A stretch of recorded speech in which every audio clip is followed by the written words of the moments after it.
What happened here, though, was just desserts, and it is why I'm speaking to you now in this way. I came to live in a tourist town, and I came to work in tourism, finally being on the other side of the spectrum, finally being on the receiving end of the world's largest industry. I came to see firsthand what tourism and, yes, tourists do to a place over time.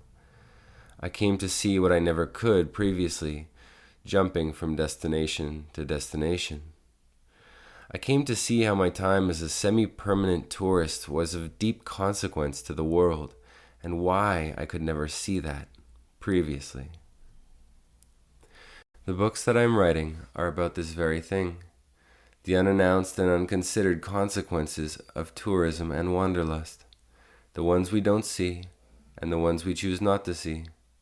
This podcast and the accompanying online communities it supports will be a place for these things to be considered, for well-wrought questions to be asked, and a place where those questions might outlive the solutions hastily thrown at them. This will be an opportunity for all of you who have also wondered deeply about wanderlust and its effect on the world, and what that all means and does in a time of deep crisis. Welcome, friends, to Season 0 of the End of Tourism podcast. In these mini episodes, you'll hear short transmissions speaking to the principles of the pod. We'll introduce you, our listeners, to the themes and questions that will be woven into our conversations, a kind of primer on our politics. This episode is entitled Your Host, My Story. For this episode, we'll start with a short introduction, a little about me, your host, for you, our guests and listeners. My name is Chris, and I was born and raised in Toronto, Canada. My teenage years, like many unfortunate souls in our time, were lived alongside anger, resentment, and relative resilience, or maybe alienation would be a better word. In the early 2000s, it seemed for me and my friends that the effervescent glow and promise of the world had dimmed along with whatever hope we had for it, and us. Drugs and alcohol were common and easy coping mechanisms for university and the working world. Eventually, I ended up coveting a different, more acceptable form of escape. At 19, I went to Coachella to see my favorite bands, which was amazing, and probably the last great version of the festival. At 20, I traveled to Peru to visit Machu Picchu and to drink ayahuasca for the first time.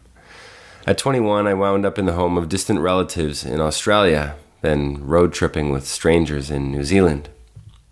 This began a decade of severe and unwavering wanderlust. This was my new addiction, and there was a recipe to it. Work hard enough to travel for as long as possible before returning home to repeat the process. Working to live, or something to that extent.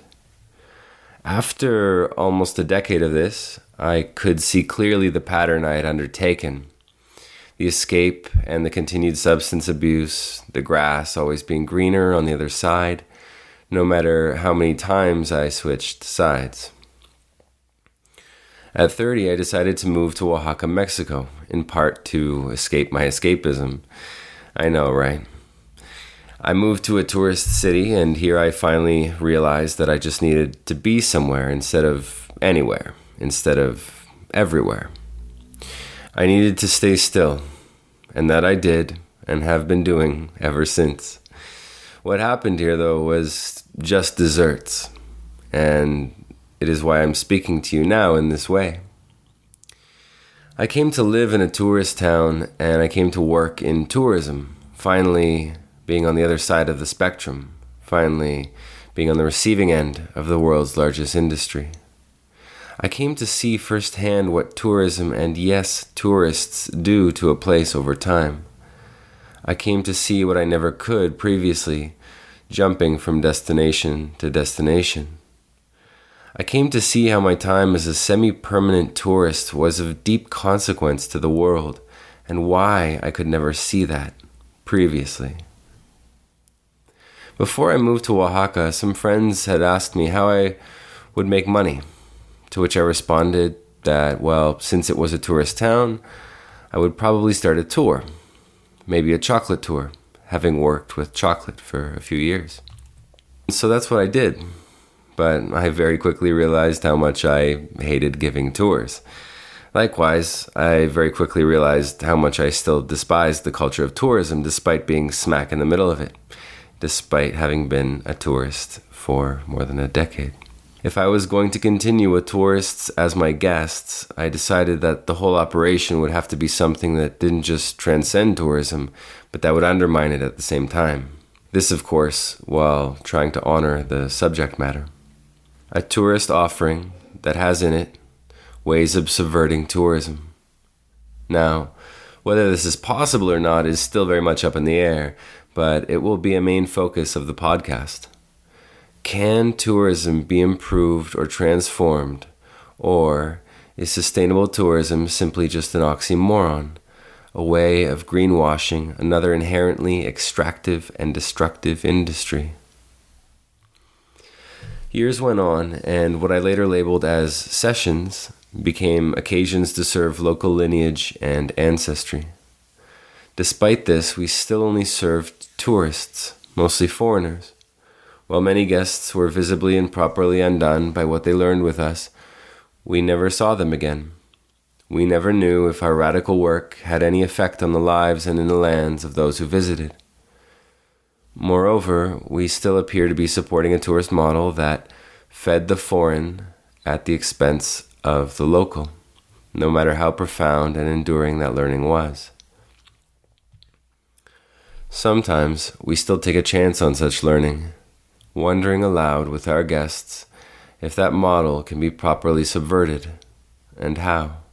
At the beginning of my time here in Oaxaca, I decided I would write a book about tourism, and to be honest, I can't remember why or what I had in mind. All I knew is that I didn't want to write another masturbatory, faux, heroic travelogue. You know, the 1,000 Faces of Indiana Jones. After 4 years, endless research, multiple major edits and reworks, I finally finished that book. Or so I think. As I speak to you, it sits here beside me, known to very few outside of my days, mostly because publishing today demands you have some manner of following. It demands you do all the heavy lifting. So instead of a book, at least for the moment, we have a manner of deepening the conversation, of building networks of solidarity and sanctuary for those who have come under threat by this wolf in sheep's clothing.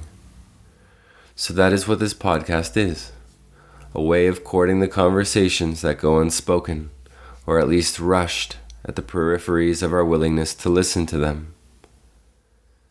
I consider myself honored and blessed with the responsibility of being able to host such dialogue, to seduce such solidarity among those who seek clearly and deeply the dire consequences of our wanderlust.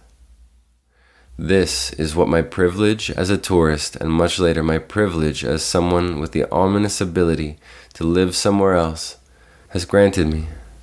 Something like meditations on the cost of living in our times. In the last half-decade, the tourist boom here in Oaxaca has caused rents to double, if not triple. Since the recent and short-lived bursting of that tourist bubble, due to the plague, tourism has unveiled itself as a house of cards in this place. Likewise, it has done so in every other tourist destination in the world. The books that I'm writing are about this very thing, the unannounced and unconsidered consequences of tourism and wanderlust, the ones we don't see and the ones we choose not to see. This podcast and the accompanying online communities it supports will be a place for these things to be considered, for well-wrought questions to be asked, and a place where those questions might outlive the solutions hastily thrown at them. This will be an opportunity for all of you who have also wondered deeply about wanderlust and its effect on the world, and what that all means and does in a time of deep crisis.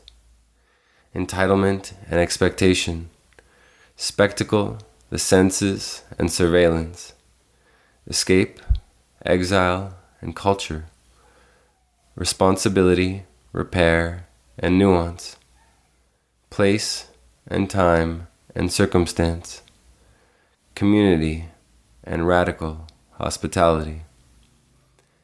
Each of these themes will be gently stirred into the cauldron and cooking pots of our collective feast.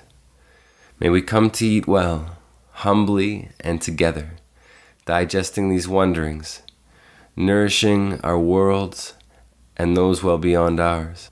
Welcome, friends, to the end of tourism. I'll be your host, and may it be that alongside the people we interview, you shall be our guests. Thank you for listening to the End of Tourism podcast. If what you heard had its way with you, if the arrows hit their mark, click subscribe on Spotify, Apple Podcasts, or wherever you're listening.